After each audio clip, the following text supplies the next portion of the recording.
So today I can announce we will introduce a new policy of full capital expensing for the next 3 years, with an intention to make it permanent as soon as we can responsibly do so. That means that every single pound a company invests in IT equipment, plant or machinery can be deducted in full and immediately from taxable profits. It is a corporation tax cut worth an average of £9 billion a year for every year that it's in place. And its impact on the economy will be huge. The OBR says it will increase in business investment by 3% for every year it's in place. This decision makes us the only major European country with full expensing and gives us the joint most generous capital allowance regime of any advanced economy. Madam Deputy Speaker, I understand the party opposite is reviewing business taxes. Let me save them the bother. They put them up, we cut them.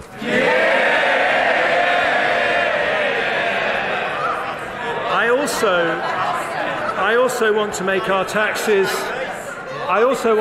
taxes more competitive in our life science and creative industries sectors. In the autumn, I said I'd return with a more robust R&D tax credit scheme for smaller research-intensive companies.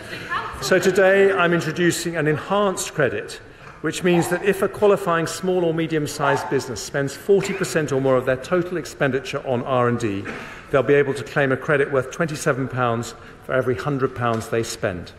That means an eligible cancer drug company spending £2 million on research and development will receive over £500,000 to help them develop breakthrough treatments. It's a £1.8 billion package of support, helping 20,000 cutting-edge companies who day by day are turning Britain into a science superpower.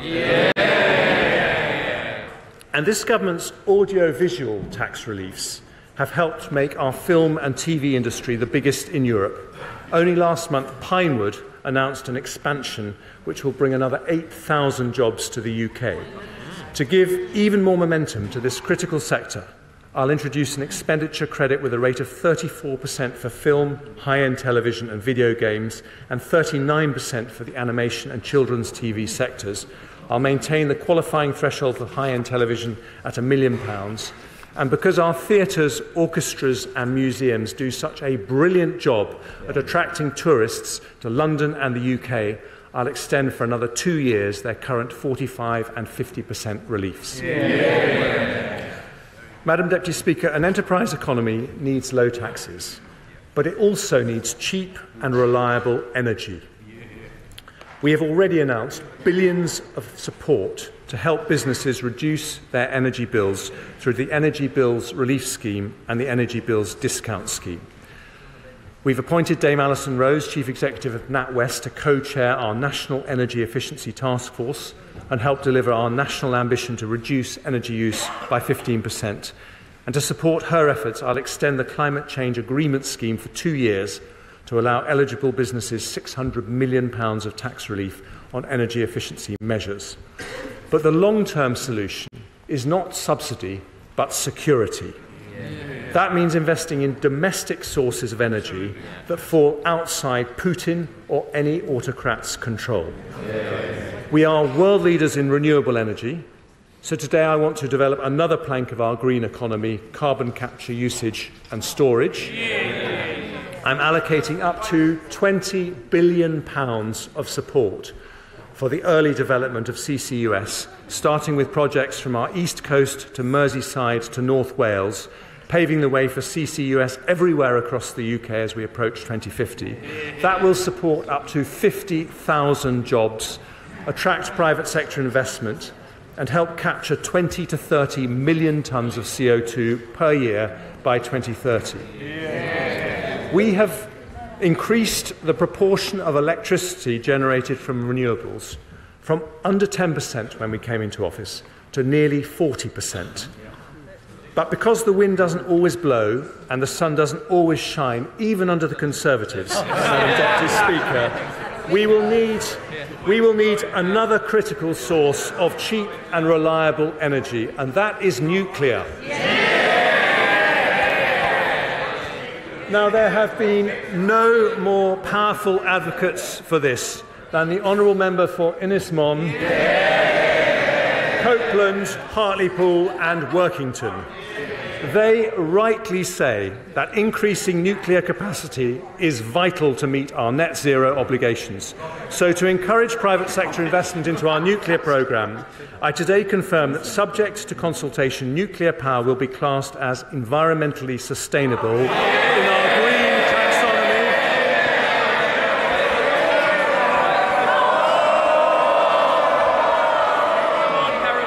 That will give it access to the same investment incentives as renewable energy, and alongside that will come more public investment. In the autumn statement, I announced the first state-financed investment in nuclear for a generation, a £700 million investment in Sizewell C. Today I can announce two further commitments to deliver our nuclear ambitions. Firstly, following representations from our energetic Energy Security Secretary, I am announcing the launch of Great British Nuclear, which will bring down costs and provide opportunities across the nuclear supply chain to help provide 1/4 of our electricity by 2050. And secondly, it's so good to hear Labour in favour of nuclear energy.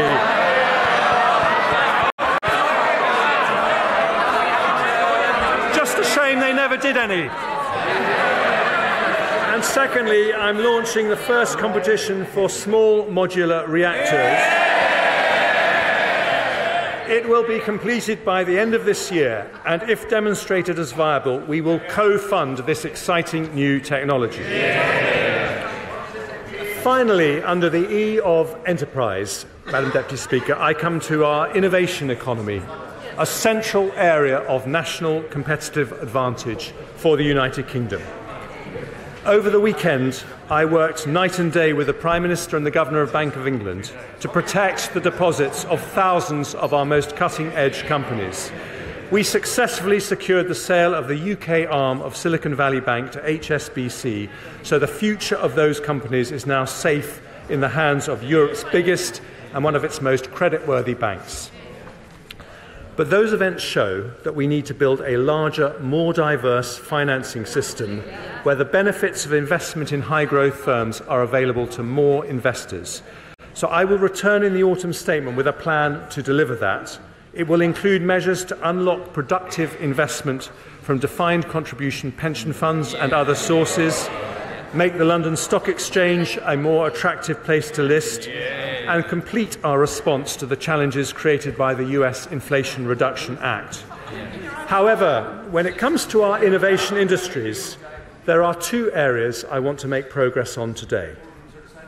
Nigel Lawson made the City of London one of the world's top financial centres by competitive deregulation.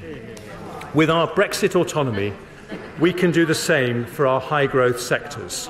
So today I want to reform the regulations around medicines and medical technologies. We are lucky with the MHRA to have one of the most respected drugs regulators in the world, indeed the very first anywhere to license a COVID vaccine. From 2024, they will move to a different model, which will allow rapid, often near automatic sign-off for medicines and technologies already approved by trusted regulators in other parts of the world, such as the United States, Europe and Japan. At the same time, they will set up a swift new approval process for the most cutting-edge medicines and devices to ensure the UK becomes a global centre for their development. And with an extra £10 million of funding over the next 2 years, they will put in place the quickest, simplest regulatory approval in the world for companies seeking rapid market access. We are proud of the life science sector, which received more inward investment than any in Europe last year. Today's change will make the UK an even more exciting place to invest, using our Brexit freedoms and speeding up access for NHS patients to the very newest drugs. Today, with our talented Science, Innovation and Technology Secretary, I also take measures to strengthen our position in artificial intelligence, where the UK hosts 1/3 of all European companies. I'm accepting all 9 of the digital technology recommendations made by Sir Patrick Vallance in the review I asked him to do in the autumn statement. That means I can report to the House that we will launch an AI sandbox to trial new, faster approaches to help innovators get cutting-edge products to market. We'll work at pace with the Intellectual Property Office to provide clarity on IP rules so that generative AI companies can access the material they need. And we'll ask Sir Patrick's successor, Dame Angela McLean, to report before the summer on options around the growth duty for regulators. Because AI needs computing horsepower, I today commit around £900 million of funding to implement the recommendations of the Independent Future of Compute Review for an exascale computer. The power needed by AI's complex algorithms can also be provided by quantum computing.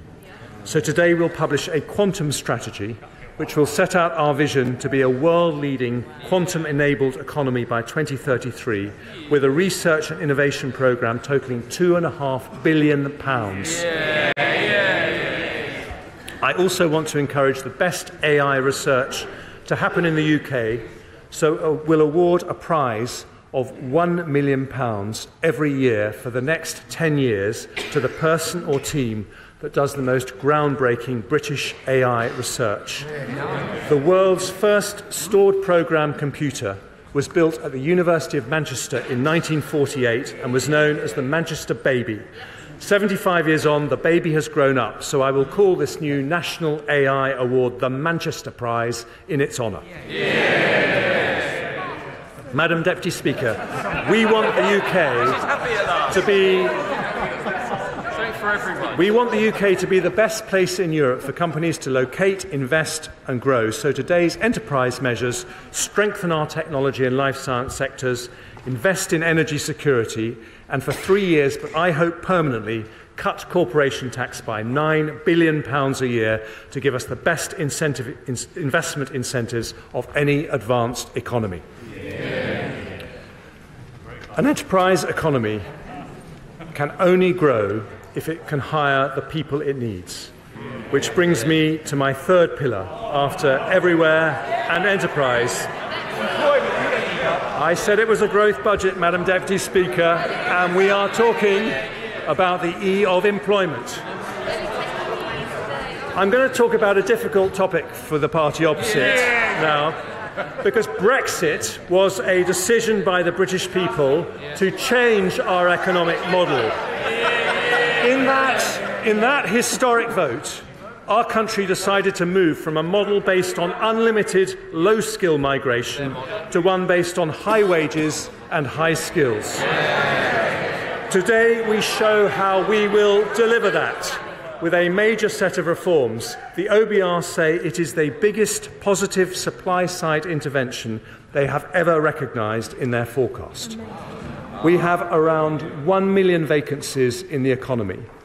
But excluding students, there are over 7 million adults of working age who are not in work. That's a potential pool of 7 people for every vacancy. Conservatives believe work is a virtue. We agree with the road haulage king Eddie Stobart, who said the only place success comes before work is the dictionary. So today I bring forward reforms to remove the barriers that stop people who want to from working. And I start with over 2 million people who are inactive due to a disability or long-term sickness. Thanks to the reforms courageously introduced by the Right Honourable Member for Chingford and Woodford Green, the number of disabled people in work has risen by 2 million since 2013. But even after that, we could fill half the vacancies in the economy with people who say they would like to work despite being inactive due to sickness or disability, with Zoom, Teams and new working models that make it easier to work from home. This is possible now more than ever. So for that reason, the ever-diligent Work and Pensions Secretary today takes the next step in his groundbreaking work on tackling economic inactivity. I thank him for that.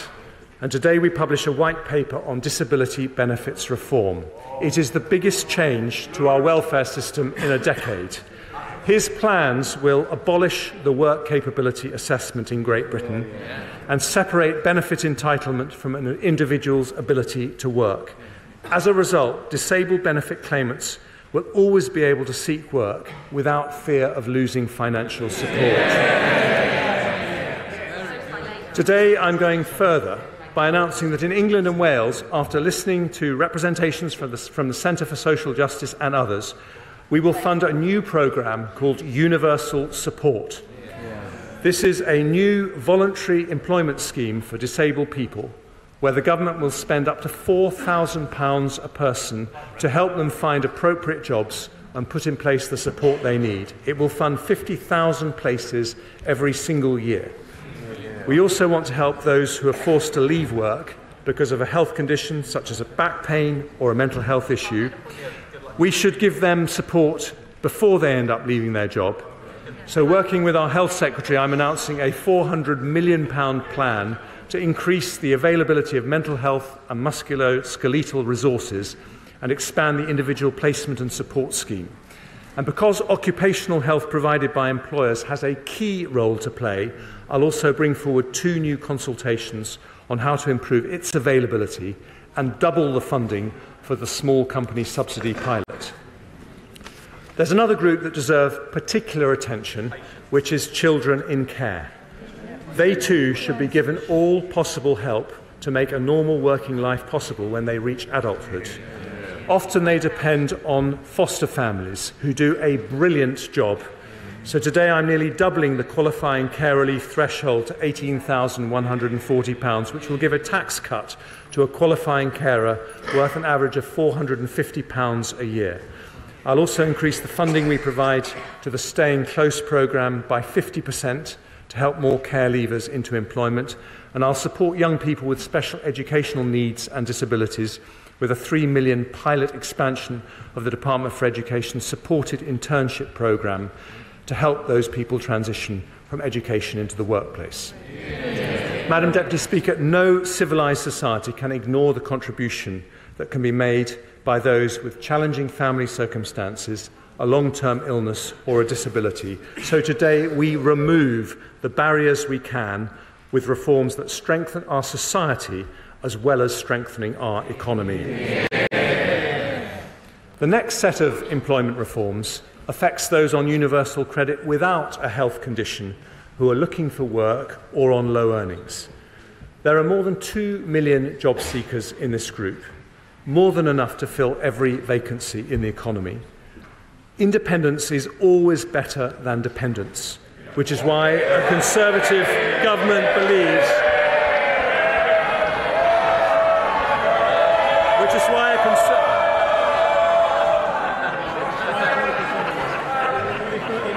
with some exceptions, Madam Deputy Speaker, independence is always better than dependence, which is why a Conservative government believes those who can work should. So sanctions will be applied more rigorously to those who fail to meet strict work search requirements or choose not to take up a reasonable job offer.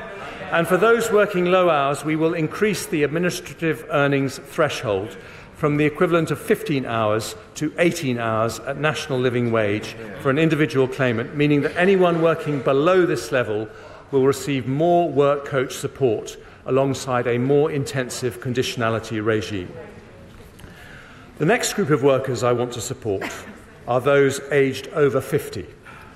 My younger officials have termed these people older workers, although as a 56-year-old myself, I prefer the term experienced.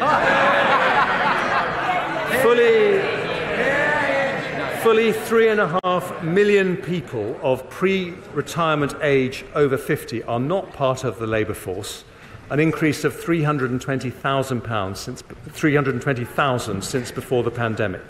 We now have the 23rd highest inactivity rate for over 55s in the OECD. If we match the rate of Sweden, we would add more than 1 million people to our national labour force. Madam Deputy Speaker, I say this not to flatter you, but older people are the most skilled and experienced people we have.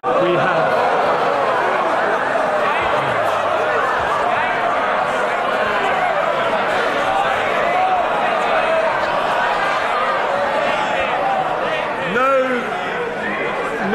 country can thrive. No country can thrive if it turns its back on such a wealth of talent and ability. But for too many, turning 50 is a moment of anxiety about the cliff edge of retirement, rather than a moment of anticipation about another 2 decades of fulfilment. I know this, Madam Deputy Speaker, myself. After I turned 50, I was relegated to the backbenches and planned for a quiet life, but instead I decided to set an example by embarking on a new career in finance. So today I take 3 steps to make it easier for those who wish to. It's going well, thank you. And today I take 3 steps to make it easier for those who wish to work longer. First, we will increase the number of people who get the best possible financial, health and career guidance ahead of retirement by enhancing the DWP's excellent midlife MOT strategy. They will also increase by 5-fold the number of 50-plus universal credits who receive midlife MOTs from 8,000 to 40,000 a year. Second, with my right honourable friend, the Education Secretary, who has a deep personal commitment to this area, will introduce a new kind of apprenticeship targeted at the over 50s who want to return to work. They will be called returnerships and operate alongside skills boot camps and sector-based work academies. They'll bring together our existing skills programmes to make them more appealing for older workers, focusing on flexibility and previous experience to reduce training length. Finally, I have listened to the concerns of many senior NHS clinicians who say unpredictable pension tax charges are making them leave the NHS just when they are needed the most. The NHS is our biggest employer, and we will shortly publish a long-term workforce plan that I promised in the autumn statement. But ahead of that, I don't want any doctor to retire early because of the way pension taxes work. It's an issue I've discussed not just with the current Health Secretary, but a former Health Secretary who kindly took a break from WhatsApping his colleagues to consider it.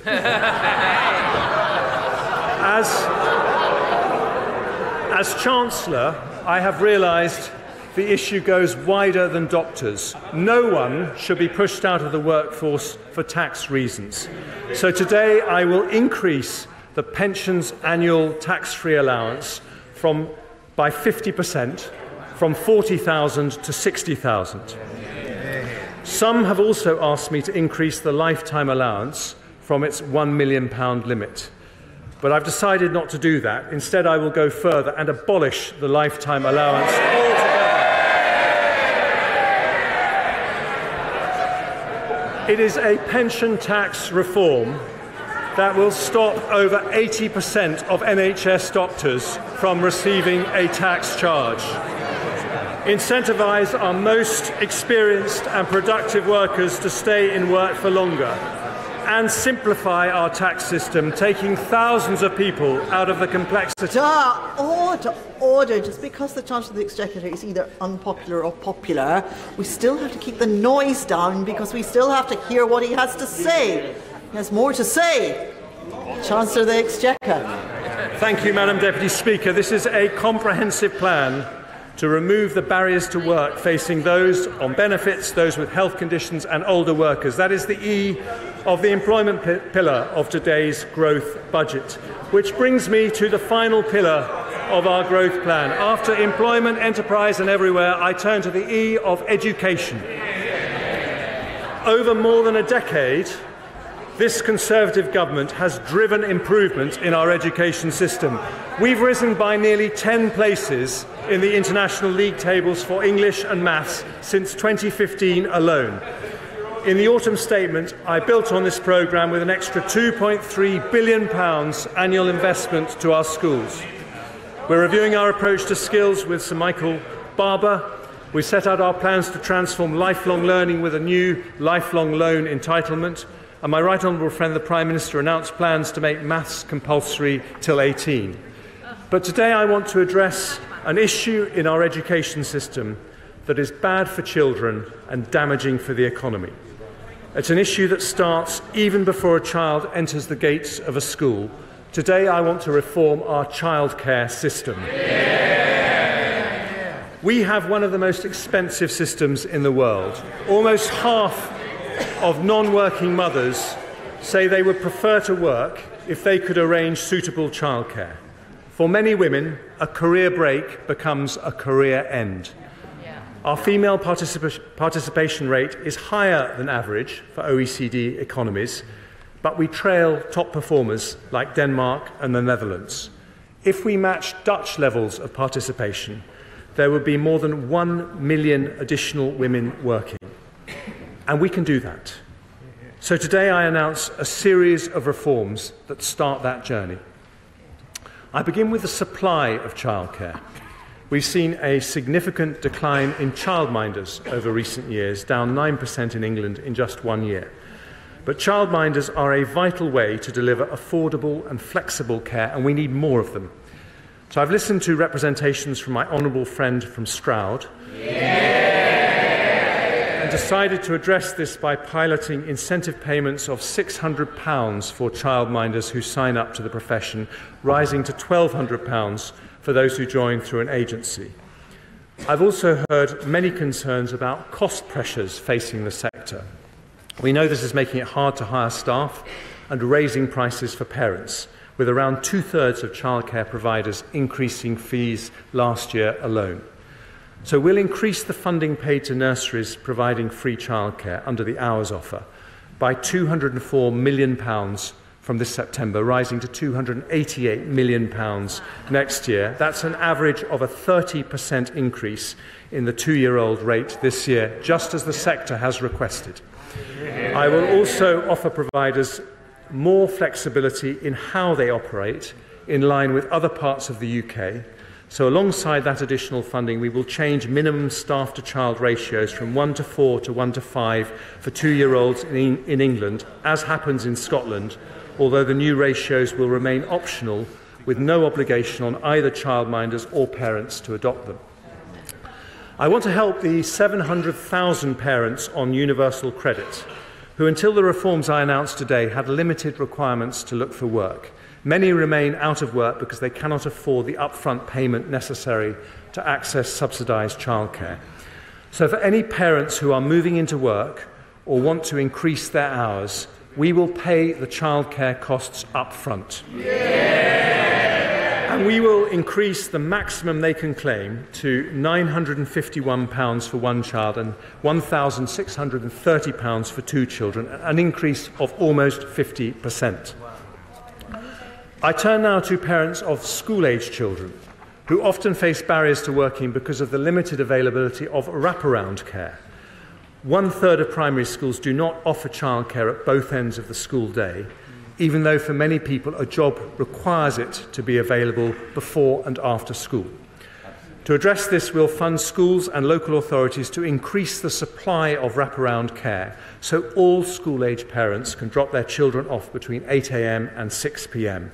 And our ambition is that all schools will start to offer a full wraparound offer, either on their own or in partnership with other schools, by September 2026. Madam Deputy Speaker, today's childcare reforms will increase the availability of childcare, reduce costs and increase the number of parents able to use it. Taken together with earlier Conservative reforms, they amount to the most significant improvements to childcare provision in a decade. But if we really want to remove the barriers to work, we need to go further for parents who have a child under 3. For them, childcare remains just too expensive. In 2010, there was barely any free childcare for under 5s. A Conservative-led government changed that with free childcare for 3- and 4-year-olds in England. It was a landmark reform, but not a complete one. I don't want any parent with a child under 5 to be prevented from working if they want to, because it's damaging to our economy and unfair mainly to women. So today I announce that in eligible households where all adults are working at least 16 hours, we will introduce 30 hours of free childcare, not just for 3- and 4-year-olds, but for every single child over the age of 9 months. Yeah! The 30-hour offer will now start from the moment maternity or paternity leave ends. It's a package worth, on average, £6,500 every year for a family with a 2-year-old child using 35 hours of childcare every week, and reduces their childcare costs by nearly 60%. Yeah. Because it is such a large reform, we will introduce it in stages to ensure there is enough supply in the market.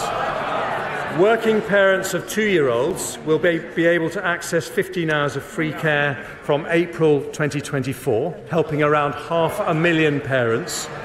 From September 24, that 15 hours will be extended to all children from 9 months up, meaning a total of nearly 1 million parents will be eligible. And from September 25, every single working parent of under 5s will have access to 30 hours free childcare per week. Madam Deputy Speaker. Mr. Perkins, stop it.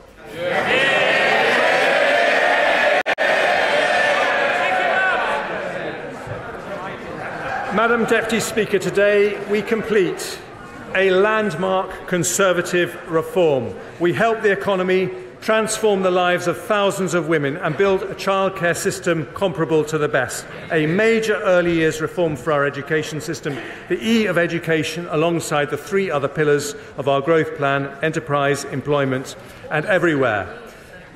So, Madam Deputy Speaker, in November we delivered stability. Today it's growth. We tackle the 2 biggest barriers that stop businesses growing: investment incentives and labour supply. The best investment incentives in Europe, the biggest ever employment package, for disabled people more help, for older people barriers removed, for families feeling the pinch, fuel duty frozen, beer duty cut, energy bills capped, and for parents 30 hours of free childcare for all under 5s. Today we build for the future, with inflation down, debt falling and growth up. The declinists are wrong and the optimists are right. We stick to the plan because the plan is working, and I commend this statement to the House.